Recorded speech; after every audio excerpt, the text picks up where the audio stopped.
What is good, Mexit Planners? Today I have two special guests, Lisa Mar and Craig, and they've been here for quite a while. And what I'd like to do today is simply just have a conversation amongst friends and really just get into what life is like for them here in Merida, why they moved here, all the good stuff that you really want to know. So let's get it. All right, Lisa, tell me a little bit about your journey here. I know that, most of the time, the ladies do all of the research, not knocking my brother Craig, but when it comes to putting the plans in place, I know normally it's the ladies that do all the research. So tell me a little bit about where you guys are from, how you got here, and what started your journey. Sure. So we are originally from the East Coast. I grew up in Miami. Craig grew up in New York, in the Bronx, and then moved to Florida. We met there. And we made our way out to Los Angeles, and we were in Los Angeles the last 16 years that we were in the States. And we had honestly always wanted to live abroad. We just didn't necessarily have a plan. We have one child, and he's 13 now, but we had kind of loosely decided that if we were going to move anywhere, we needed to do it before he turned 10, when they start making solid relationships in school and things like that. So COVID happened and everything went online, and we were like, this might be the time. Yep. And so that was kind of like the transition to start the research hardcore. Originally Portugal was our first stop. And then, but everything was shut down, so we revamped and started doing research. I started doing research, to your point. And I honestly was looking for safe places for brown people. Like, that's literally what I Googled, and Merida kept coming up. Merida. Never had heard of Merida. We talked it over some time. The main thing that was kind of blocking us was the heat. All the, the research we did was like, it's hot. And so we were like, well, we'll still try. And so that's how we ended up coming. We came with one-way tickets. Okay. So you had never visited Merida prior to coming. You did research online. You saw videos. And this was what, 2019 or 2020? 2020, early 2020. 2020, we started doing our research, and we finalized in early 2021. Okay. Yeah. Well, I didn't meet you guys till years later, which is rare, right? Like I feel like I know a lot of people in town, and when I met you at Ernesto's, I was like, well, who are these people? Yes. And you told me you had been here for years. I'm like, where have you been, my brother? I've been looking for you. Like, where have you been? So that was our first conversation. It's like, you've been here, what? And I really want to talk about how, when you guys came, how your journey has been very different from many of the other folks. Mm-hmm. And you mentioned another thing, that you have a son, mm-hmm. and you wanted to move when he was young, before he turned 10. So he's now been here for a couple of years. 4 years. Yeah, he celebrated a few birthdays here, because he's a young man now. He's not a 10-year-old. Yes. So, yes. Well, I'd love to know more about how he's thriving and all of that kind of stuff, because I assume, did he speak Spanish before? Yes, he's a native speaker. So I am a native speaker. I'm from Puerto Rico, so I consider myself Afro-Latina. And from day one, when he was born, I spoke Spanish, Craig spoke English, and we had a bilingual home. I didn't know at the time there's this thing called OPAL. So it's one parent, one language. And that's what we did. We didn't realize there was an actual term, but that's what we decided to do. It was hard to kind of maintain, but for the most part, we did it. And he didn't like it at first, but once he got here, he was very grateful that he was like, thank you, mommy, for making me speak Spanish, because it's been really helpful. He was Craig's translator when we first got here. No, I understand. We did the same thing with Ashlyn. We knew we were moving before we decided to have her, and since my wife is a Spanish teacher, she started with Ashlyn. Her first language was Spanish. Yeah. It's definitely paid off. You guys had a very different journey. So you moved here, you set up shop in Chablacal, which is Chablacal is almost basically a puebla. It's a small town at the edge of the city. It is just past La Isla Mall. So if you ever make it to Merida and you go to La Isla Mall, the city of Chablacal, or the Pueblo de Chablacal, is just past there. And it is real Yucatan. Yeah. It is, there's no, probably very little English spoken, especially 2 years ago. Yeah. So tell us about how you ended up in Chablacal and what that was like. It was, I think it was an amazing experience, and I feel like, to your point, it was tradition. It's different from a lot of other folks, a lot of stories that other people have shared. I would say that we tried to live in Centro because ideally it made sense, easy access to Uber, easy access to place, walkable. And so I think what happened with us is that it reminded us too much of where we lived in LA. It was just noisy and very loud for us. And we wanted a place that was more quiet. And so we started doing a research on Airbnb, and we found a place in Chablacal. And we didn't know. but we just knew we wanted more trees and nature, right? And so what was interesting, we got all of that. And goats. We got the whole shebang, roosters. And it was amazing, man, because we were able to rent a place in the property had 3 homes. The main house was in the front, and there were 2 casitas in the back. And we rented one. And because Lisa and Isaac knew Spanish, they were able to really connect with the family, the host family at the front. And they had kids close in age with Isaac. And then they had grandparents there, and then they had kids that were our age. So you guys moved into a family. We moved into a family, man. We didn't know. We didn't know. That's dope. And it was so amazing because after a while, it just got to seeing, who we were and how we functioned. And they said, man, they literally just adopted us. Yeah. And for the next 11 months, man, we lived on their property, and everywhere they went, they took us. That's dope. And they showed us everywhere. And we had a fun time really experiencing Merida through their eyes and through what they were showing us. And it really helped us really feel like Merida was home for us. That's amazing. I wanted to add too, one of the things that was important to us, and me being a native Spanish speaker, is that we wanted to make sure we integrated into the community, that we weren't just coming to live a life that resembled the U.S., but just not in the U.S. My family's originally from Puerto Rico, and Craig is from Jamaica.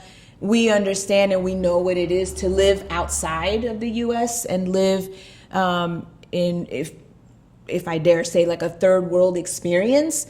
And so we wanted to have Isaac have exposure to the world in that way, because as an only child living in Los Angeles proper, that was not going to happen. Like he was not going to know that wasn't real, and that the rest of the world was not the same. Yeah. So it was important to us that we integrated.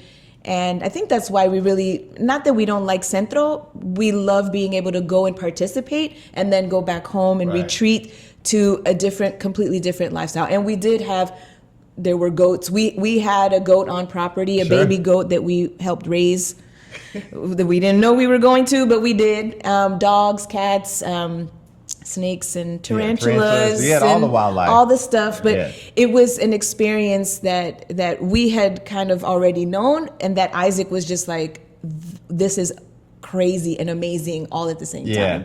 It's amazing just the quality of life here, how it's almost like you go back 50 years. Easily. Right? So a kid can be a kid here. You know the Thursday play dates that we have. The kids are running around on the playground having a ball, and they force the parents to get out and go do those things. And that's one of the big things about being in Merida, is it's so family friendly. Absolutely. You guys moved into a complex with 3 generations, right? It 3 generations, So that is not uncommon here to have multiple generations living in a house, and they all go and do stuff. They're all at the mall, they're all at the movie theaters, they're all at the park. It's normal here. Yes. Whereas back home, you better make an appointment to go see your parents or, to hang out with your friends. Or even play to dates. be out after 7. Yeah. Like things really, because of the heat, don't start here until after 7 or 8. It's very common that we will be out, and families, full-on families, to your point, grandparents in wheelchairs, walkers, they don't leave them home. And it's a beautiful thing to see, and for the children to be able to witness what that level of family integrity looks like. Exactly. A year you were in Chablacal. Yeah. Then you moved to another suburb, right? Yeah. Concal. Concal, yeah. And that was different. So you're now in, I guess, were you in a neighborhood or fraccionamiento? And We were in a gated community Okay. called the Privada. Privada, Yeah, we did the switch. I got a job online, and I needed fiber optic. And sometimes it's a little bit challenging outside of the periférico, or what we call the outer limits of the city. yeah, the perimeter of the city. So for those folks that are familiar with Atlanta, Merida is set up in a very similar Yes. way. There's a 285, if you will. It's much smaller. So don't have your expectations too high. But there is an outer perimeter. They're actually talking about building another outer perimeter now. And there was a former outer perimeter, which is Circuitas. Circuitas Colonials was the original perimeter of the city. Interesting. So Wow. now they're thinking about building a third outer perimeter around the city, but it's a complete circle. The airport's on the south side of the city as a reference, and then all of the high-end things are in the northern part of the city inside of the perimeter, That's so to right. speak. And they're now building more outside of the perimeter, but that's really the lay of the land. It's kind of like Dunwoody, Midtown, Buckhead, Yep. Alpharetta, Yes. similar situation Yes. here in Yes. Merida. And then outside of that perimeter, as it grows, you have to kind of wait for fiber optic signals and lines to be laid. And that was the situation. So we found a gated community that had fiber optic, so that I could have a signal for my remote work. We were on the fence because we had really good experiences living with the family outside of a gated community. But upon moving, Isaac being an only child, we were concerned that he wouldn't have access to other children as readily if we were not in a situation where we had access to them, like in a gated community. So we made that decision for him, and it turned out to be an amazing one. That not all communities have a lot of kids, I will say, but that particular one did. There was at least maybe 10 kids in the community, and it was literally like going back in time 30, 40 years. They would come knock on the door, can I come out and play? And like they would be out playing hide and seek till 10 o'clock at night on a school night, and nobody was worried about where the kids were. So that was an amazing experience for Isaac to be able to transition into like us having a solo family experience until most recently when we moved. And now he's 13 and he's like, okay, He has a social group. He has his Yes, crew now. he's Yeah, set his now. crew. And how are you guys educating your son? Well, what we noticed during COVID was that Isaac actually did better when he was home. He was able to work on his schoolwork and be done. He was more focused. And so that was another clue for us that we could possibly do this without too much of a disruption. So we actually just continued on even if we didn't have to. In that 1 year that we were planning the transition, we just left him at home. For the first almost year, we did a lot of moving around the city with the other family, with their kids. And so we kind of adopted this world schooling mentality where it wasn't like focused on strict academics, but we just infused learning into everything that we did. That allowed us to kind of give him some time to just focus on transition, allowed us to not have the pressure. And we really did have to lean into the notion of like, kids are resilient, they bounce back. He will not necessarily be behind in terms of like post-COVID, right? Because everyone was going to be behind. And so I'm not saying it's for everybody, but we were okay with that. We wanted to really lean into what the transition looked like. So we unschooled that first year, and then we started to kind of notice where his interests were and where they were emerging, and we started to foster that. And then we just kept up with a soft curriculum online. We found one for him, and now he is in a like a homeschool pod. Okay. So he's still doing his online curriculum, but in a small community. Yeah. So two things I heard from that is one, you guys had a social avenue for him with the kids, with the family that was there. So that was important. Two is, like you said, during the pandemic, everybody was kind of world schooling, homeschooling. And so what I've seen just amongst the different families here is that there are more homeschoolers, world schoolers that move here just because of the flexibility. And a lot of people aren't here for the long haul. Like, I don't know, are you guys here for the long haul? Yes. We get 10 toes down. Yeah, that's I'm like I'm 10 toes down and knuckles. Like I'm in, right? So they're gonna have to pull me out of here. Like, basically. But that is, if you're not sure of your plans, maybe Merida isn't for you, or whatever the situation is. A lot of people don't invest in going to a school system. That's right. Now, the kids that were in the family that you guys They lived with, did go to they school. go to public school?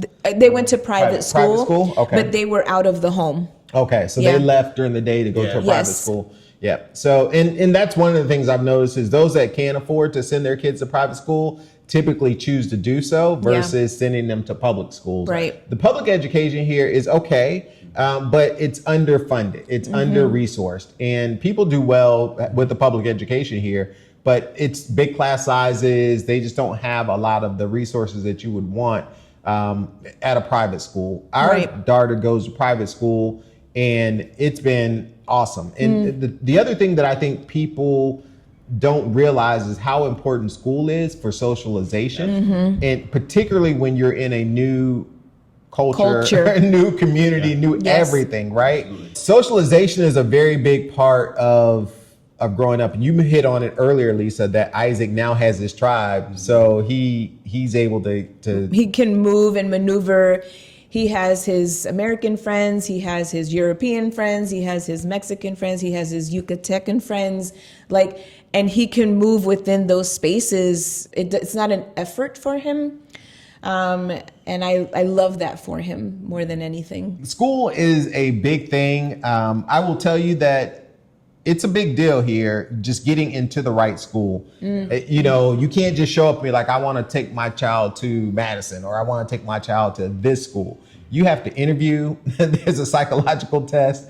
They interview the parents. It is a big thing. It is not a trivial situation. And even just the school getting back to you, they're not on your time. That's right. You may have to call 3 or 4 times. You may have to just pop up on them and show them, right? Like, like I'm here, I'm interested, because it doesn't just organically happen where they're in such need to get you that they're going to call you back. It is not that situation. And in many cases, there is a wait list for kids years in advance. So for the best schools. So just be aware, if you're trying to get your child into school, it is something that it may take more effort than you're prepared to give, or that you think you need to give. That's right. to get them into that school. And it's not that they don't want your child. It's just that they're, if you can, everybody wants the best for their kids. So it is a process. And you learn here to slow down. You will be forced, you will be invited to slow down. And whether you choose to entertain the invitation is up to you. Yeah, you would definitely receive that invitation. Yes. That is a good point. I think another point too to remember is that the schools begin very early. That's one of Isaac's main detractors, honestly. He's like, I don't want to get up at 5:30 to go to school for 7 and be done by 1:30. He's like, I'd rather wake up more when I'm ready. I make my breakfast. I start my school day. I do school for 3 hours and I'm done at the same time. Yeah. And so we don't have to take him at 6 a.m., 6:30. Thank God, Las Americas. And that part, and so and he does, and he is disciplined enough. Like not all children, it works. I just wanted to add that piece. For him, it worked out for all of 3 of us that he opts to go. But he did ask us for more structure and more socialization. So we've just been kind of, as he's noticing about himself, we've just been facilitating to that end. That's awesome. Yeah, that's awesome. Yeah, and I was just going to add one of the benefits, one of the biggest reasons why he wasn't interested in waking up so early is that he never did back in Los Angeles. His school started at 8:45. Okay. And so he was able to, and we were very close, so we were able to just let him just wake up at his own pace, get up, have some breakfast, and leave. And so I feel like that transition, and then when it went to homeschooling, because everyone was on camera, it was just an easy transition into where he is now. So he never had that experience, luckily, to have to get up so early. Yeah. So I feel like that's one of the things. I never even thought about how early school starts here until you just mentioned it. But yeah, it is an early, and it is early here because of the heat. The heat, yeah. Right? And there have been times where they shut school down That's because right. it's been too hot. Yeah. The opposite of snow, right? It is A heat day. Yeah, it's a heat day. It's just too hot. The air conditioners ain't working, or the power Right. goes out because everybody's using the air. Yes. And they have to close the school because it's just way too hot. And so I'll give you an example, just speaking of that, between private and public schools, all classrooms in a private school, in our private school, they have air conditioning, right? In a public school, it's open air. Yes. Like it is literally open air. Yeah. It's the windows and fans, and that's all you got. Yes. Yeah. So very big difference. And the folks here are used to it. Yeah. I see you have a sweater on. Yes. I was going to So, mention that yeah. about the heat. I was going to mention that about the heat, but we are filming and there's lights and there's AC on, and I am always cold. Yes. So that's, no one else is wearing the sweater except me. But even on a day like today, it's 80 degrees. It's actually pretty cool outside. Yeah. It is Yes. not a hot day. Yeah. Yes. Whereas 2 days ago it was 98 degrees. Oh, yeah. Yes, and it was hot. It was hot. Yeah. Yes. And so we're starting to get, speaking of the seasons, right? So this Yes. is the end of winter for us. And we don't go to spring, we go straight into summer. summer. Like Furnace. it goes from 80s and pleasant to 98 to 100 for the next couple of months. Yeah. So Yes.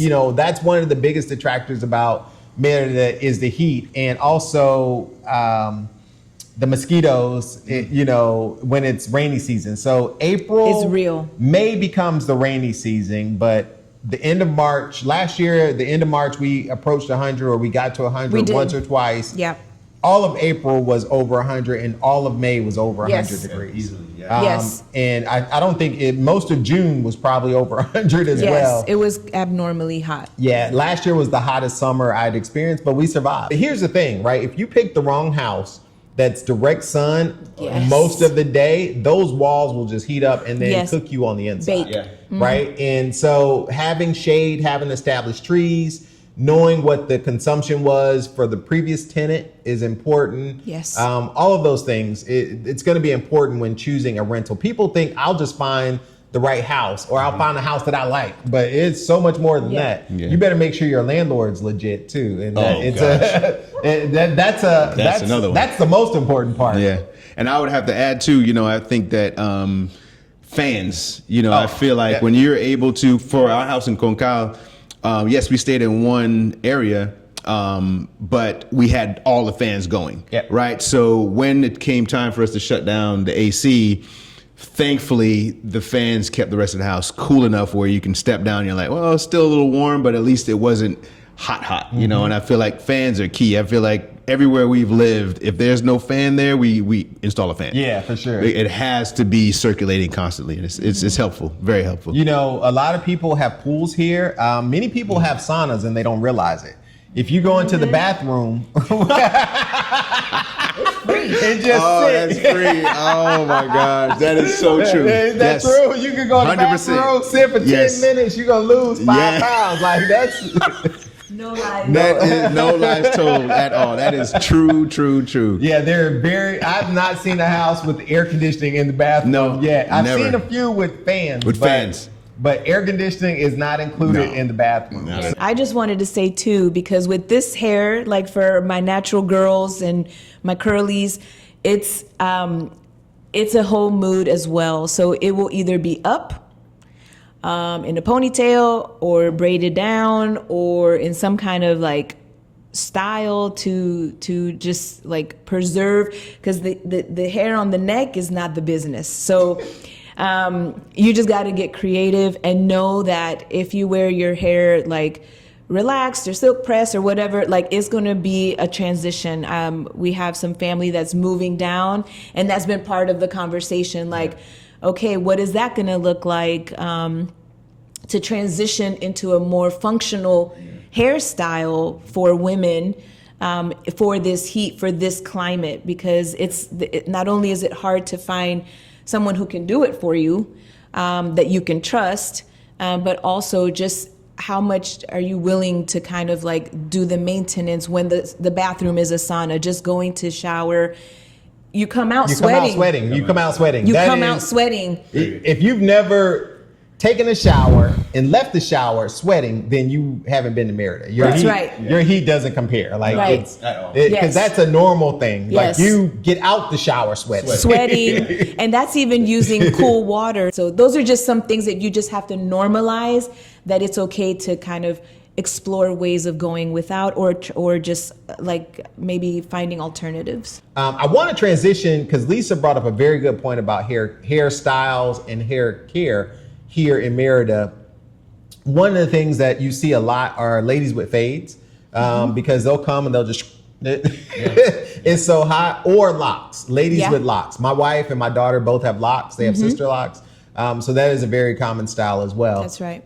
As of this year or a few years, there are more hair care options, or more folks doing hair. I know of a couple folks that have moved here that are stylists that do hair, but there are also people are starting there are local folks that also do hair here as well. So I used to go to Wine Cabinet, get shaved up and do all that stuff. Now I use Craig the Barber's products called Burke Avenue. I'm a Burke Avenuer. So I want Craig to talk about his products, because one of the first things, I think it was probably the second time I met you, you told me about the product, and I was like, well, you do what and how? And so he gave me some product, and it was amazing. And Thank you, I shaved today. I'm Burke Avenue up today, fresh. I always feel bad when I see him and I have like raggedy. I haven't shaved in 2 or 3 days. Because Craig the Barber is always fresh. So Craig, talk about a little bit about what you do and how you guys are able to sustain your lifestyle here. Yeah, well, thank you, man. I appreciate it. And, I always appreciate you supporting Burke Avenue and me just out the gate, man. I really appreciate the love, man. For sure. I'm a barber, licensed barber. I've been a barber for over 15 plus years, 16 years. Started as a kid cutting hair in Los Angeles. That was my career. I was a men's grooming expert. Still a men's grooming expert. I cut hair here as well. And I run Burke Avenue. And Burke Avenue is a men's skincare line that I created back 8 years ago. The first product was the moisturizing shaving cream, which it took me about 3.5 years to create. And it's the bomb. Oh, man. Thank you so much, man. And it was thankfully, blessed. I was able to create it. And then within a year, it won Best Shaving Cream by Men's Health magazine. Beat out all the big dogs. And it was an honor to be able to accept that award. And then after that, I created a moisturizer. So I now have 2 products, and I'm working on a face wash to basically complete the line. And so the focus of these products and what differentiates these products is that it's very skin care focused. It's a lot of people don't realize that when you shave, the skin is being damaged by the aggressive nature of the blade. And so what I thought would be very helpful, as I noticed when I shave my customers in the barbershop, is that how do I create a product that's going to support the skin while you're actually actively shaving the face? And so the moisturizing shaving cream has over 13 essential oils and butters that actually supports the skin in the process of shaving, and then actually moisturizes the skin and stays moisturized even after you're done shaving. And so I did that purposely because a lot of men traditionally do not add a moisturizer or an aftershave balm after their shave. So I made sure that the moisturizing shaving cream had that component as well. So when I moved here, I went to Wine Cabinet because they did the whole hot towel, cold towel, full process and whatever. And I had a membership there. When I found Burke Avenue, I have not been back to Wine Cabinet. Oh. Wow. I mean, I'm just keeping it real. Like, I know they're like, where are you? But I discontinued my membership. I've been shaving at the house. It's been perfect. Or days like today when I have a shoot, I can just shave up and get fresh really quick. So it's been a godsend. But what I love most about this product is you don't need a shaving brush. You can just take it in your hand, put it on, and you feel the moisture as you're putting it on your face, on your head. You feel the moisturizing, like it's there. And so when I shave, very rarely am I cutting myself. I'm not nicking. I'm not doing, especially if I keep up my routine every 2 to 3 days, I'm smooth as eggs, right? So it is an amazing product. Not to mention the moisturizer afterwards, that should be in a big tub. It's a bottle about this big, and you only need a little bit, but you want to put it everywhere. Like that should be the lotion, right? That is the lotion. So I always put a little bit extra, and I hit my legs and the rest of my skin because it is so good that you feel, you're being moisturized. So it's light for this climate. It is perfect for this climate. Yeah. And this product is available on Amazon. I'm going to leave a link in the description notes below and also above so that you guys can get it. But the product is available on Amazon, so you really should try it.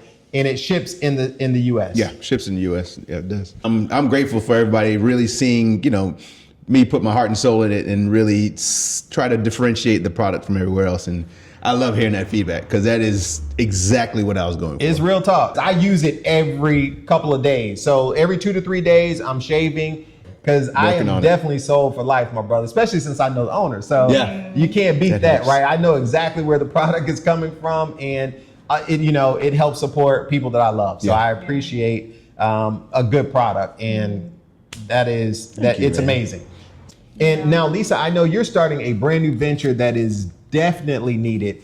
Healthcare in Mexico is so different than the US, right? I recently just had an experience last week where I needed to go see a doctor, and on Thursday morning, I scheduled an appointment for 11:30. So at 7:30 in the morning, I scheduled an 11:30 appointment to see a specialist. I went in to see that specialist at 11:30.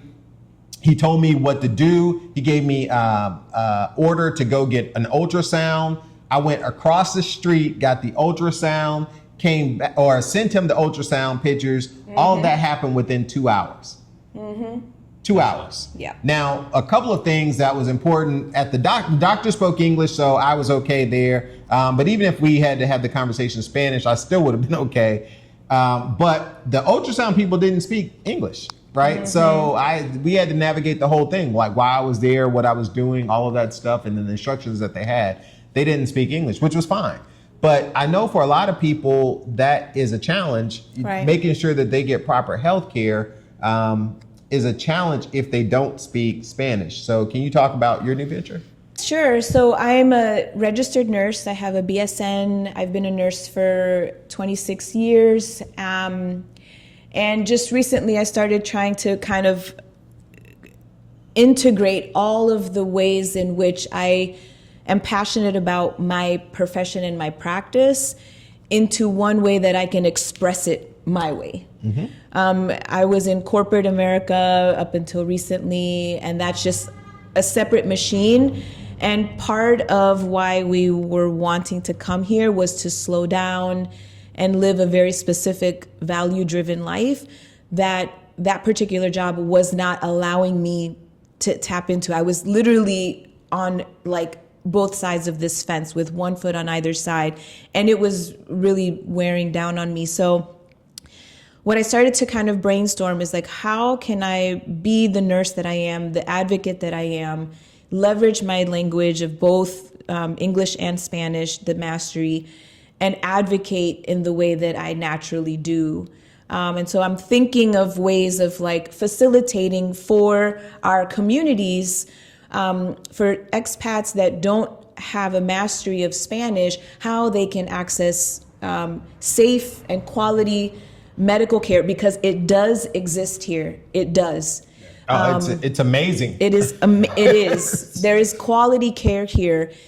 However, if we cannot tap into it, if we cannot advocate for ourselves clearly and well, then you lose some of the essence of that, right? And so you can say like, oh, I'm having a lot of anxiety. And what the provider hears is that you have a history of anxiety. That literally happened to one of my clients, right? So, and they put that in the medical record, that that she has a history of anxiety, and she does not, right? So those are some of the ways that just nuance language misses can impact your overall long-term care in a way that may not be something that that you're even aware of, right? So that's kind of coming to fruition now. I do have some clients already, and putting together some packages and things like that to make it easily accessible for people at whatever engagement point they're interested in, and that will be coming out shortly. Speaking of language, when you don't speak the language and it's something as critical as your health, that's a very big deal, right? It is,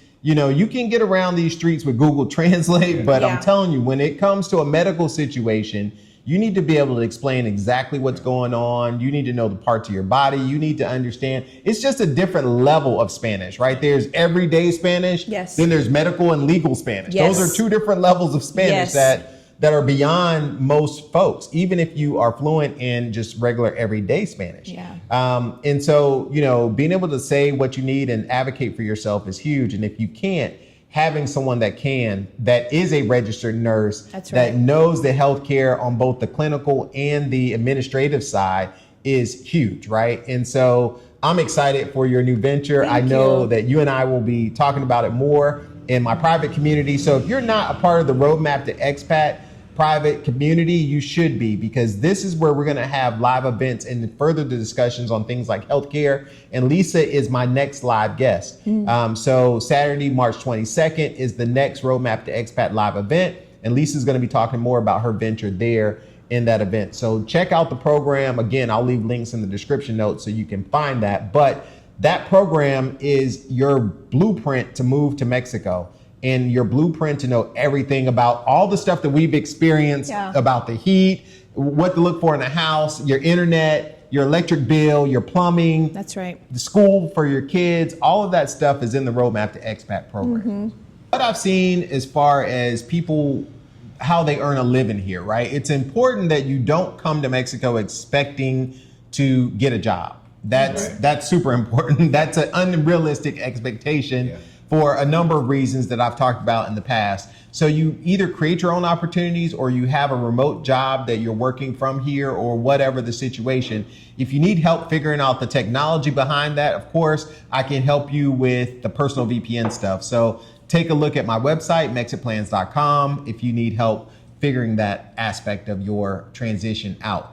But what I've seen is that people are either entrepreneurs like myself. I started a business. I had a digital marketing business. This is still the MexitPlans channel, the Roadmap to Expat, the personal VPN stuff that I do is all a part of that digital marketing business that I started. My wife teaches English online, and she teaches Spanish here for a bunch of immigrants that are here in Mexico. And then, as you can see, both Craig and Lisa are both entrepreneurs, and they have their own businesses. A number of my friends work remotely or own their own businesses. So that's kind of the pattern that you'll see. Either you're retired fully or you're still working and you're running your own business. But it's important that you have a plan for your income.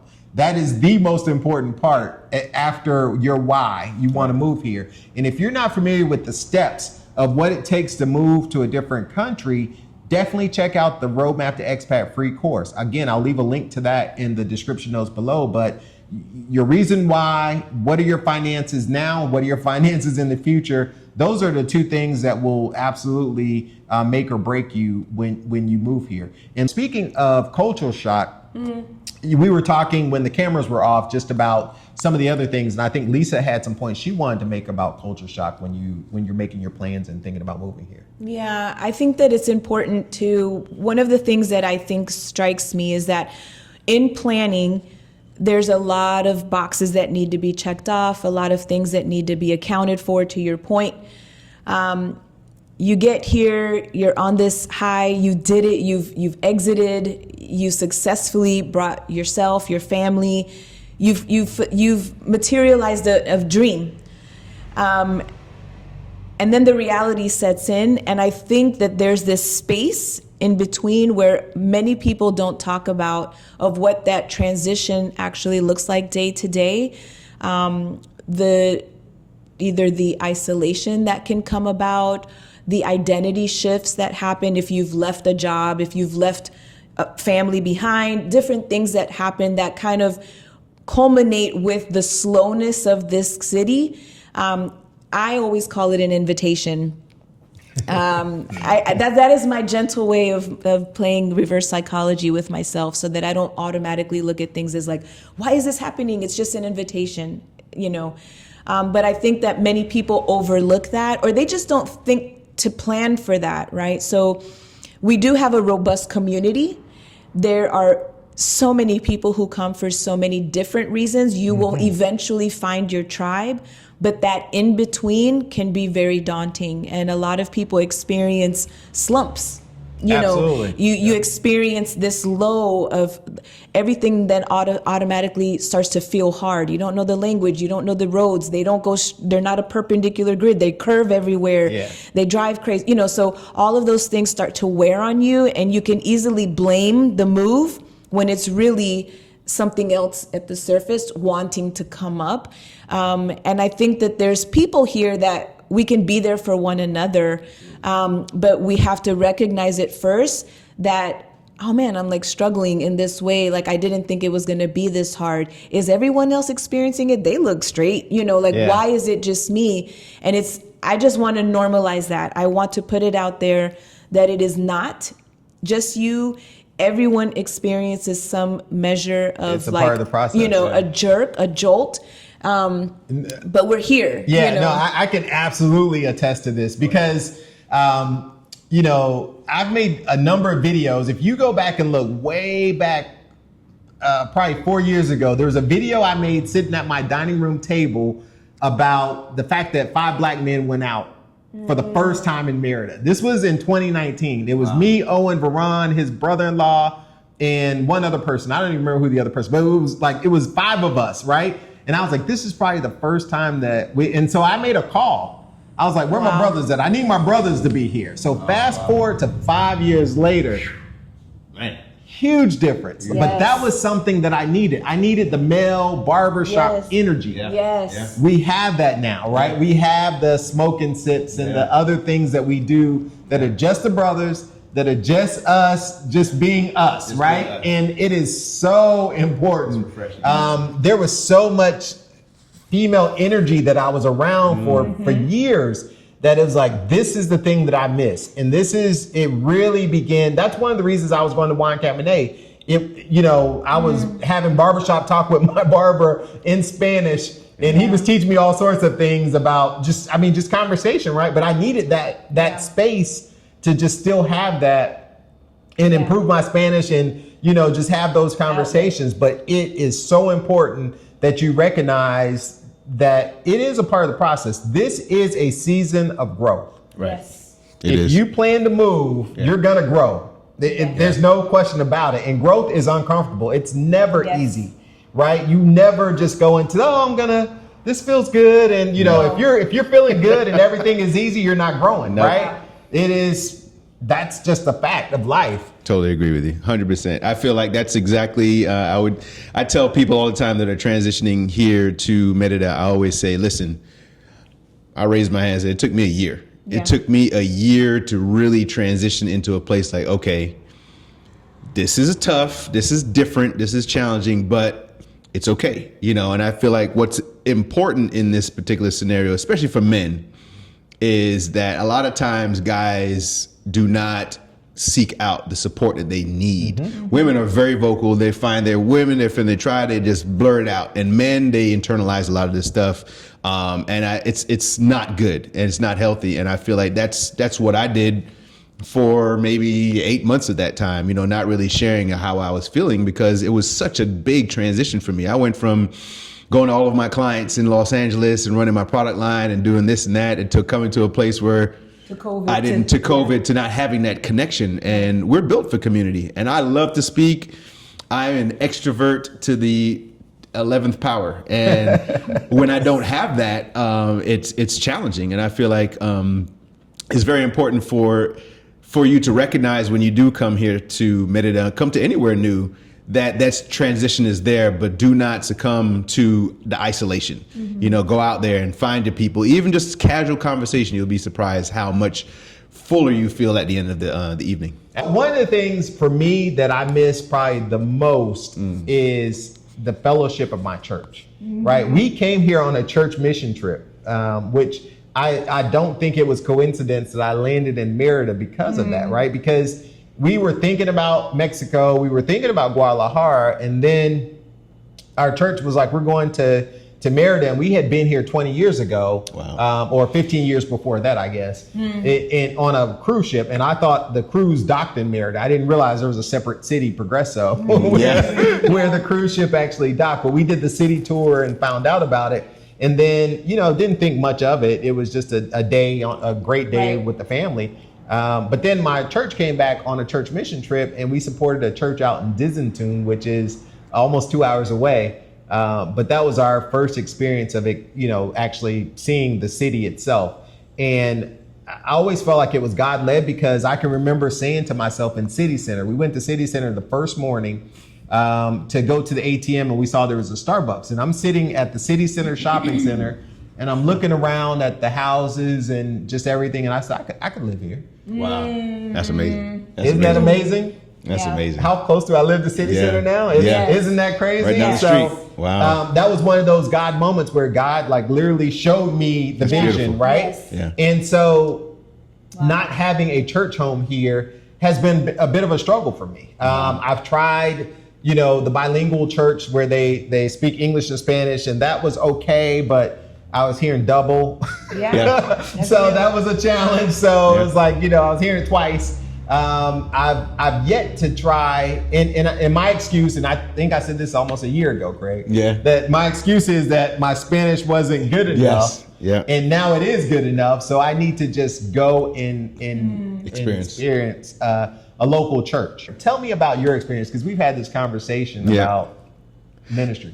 Yeah, I feel like I would have to chime in the same way. I feel like that's, if we could just find that one church community that resonates with us the same way it did when we were in Los Angeles, everything would check off all the boxes, you know. And I feel like the one thing that Lisa and I have had conversations with about church is that she and I both ran a church group. So I had a men's Bible study group. Lisa had a female Bible study group, and basically they're couples. And then the men would separate on one day, and then we'd all come together towards the end of the month. And so that was a community that we built for like 2.5 years, I believe. And it was a family, you know. It was an opportunity for men to really dig deep and really share what they needed to share. Same thing for the ladies. And so I have been, you know, toying with the idea of like, hey, what does that look like if we were to find a way to incorporate that in Merida? And so that would be something that we would enjoy. As far as churches are concerned, we're still very much married to our online church, Elevation. And so that's what we've been married to since COVID, I think. We had a church in California that at the time they didn't necessarily have the transition of going online to YouTube or whatever. And so that's what we're able to do. And so we're staying there at this moment, but we're 100% open to seeing what type of church community we can form here. Because one thing that we'd love to see is Isaac joining that and having, you know, I remember growing up and having Sunday school, and Isaac had that when we were in Los Angeles, and we'd like to, you know, have something like that as well. I will say too, I think one of the things, kind of piggybacking on the isolation potential and things like that, is just having like safe spaces for people to be honest about what we're carrying as we do this transition and this life change. For many of us, this is opportunity to just break generational cycles. That's true for us. And more so than just Bible school or like Sunday school, I'll speak for myself. I want for Isaac to be able to understand what it looks like to integrate into servanthood. Like, I don't want his experience to be siloed. Like, this is church and this is life, right? So I really, more than finding a home of a church, I want to have a community of like-minded people where we can tolerate having discussions, hard conversations about all things, alternative lifestyles, choices, because that is the reality of what we have. And so for us, it has been kind of like a missing thing. And so we in this season, what we've kind of adopted is looking at it as like, we're on mission. We're on mission. We don't have like a home church building where we go to, but we do get fed somewhere. And then we serve our people, like whoever that is. We serve with intention, and we use the mindset that I am doing this in the name of something higher with the spirit of excellence. And I know that my God sees that. Absolutely. Yeah. And so even though I don't have a church home, we operate with that. We teach Isaac to move in spaces where there's differences and people that believe different things, and to just listen and entertain and grow, because that's what being a world citizen is. Absolutely. But then maybe curating a space for us where we can have a small group, where we can just iron sharpen iron. Yep. Yeah. Yeah, you just literally touched my soul with, I've been on mission this whole time. Yeah. That's what it is. I was planted here because it wasn't by coincidence. No. Right? I've been on mission the entire time. And my mission I don't know, because I've seen the growth, right? Yeah. And it's not by me. Right. I'm just doing what I was led to do. Right. But I've been on mission the entire time with this channel, with everything that I've been doing. Yeah, it's an expression of the extension of what was put in your spirit. That literally almost made me tear up. That is, that I've been on mission this entire time. I was planted here for a reason. Your whole family. Yep. Yeah. Your daughter. Like there's absolutely. No, we were planted here. We were not by accident. Led to Merida. We were planted here. And I think that's what I want to hit home, is that everyone who is called for whatever reason is.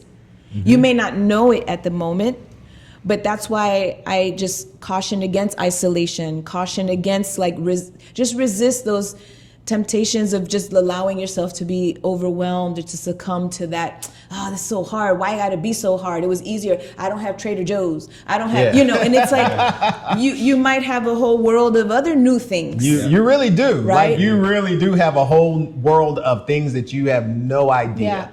And one of the things I came up with a long time ago is, just because you did it that way for 45 years doesn't mean it was the right way to do it. Right? They've been doing it whatever way they've been doing it for hundreds of years. This city is 482 or 83 years old, something like that. So somehow they managed, right? And without us. Without us for 480 without our years. knowledge. Yes, they kind of managed. And that's we're lucky to call this home. So exactly. I think that is a great place to kind of end this conversation for today. And thank you guys for sharing your story with the audience here at MexitPlans. And I look forward to the next one. Yes. All right. Until next time, MexitPlans Monty. We out.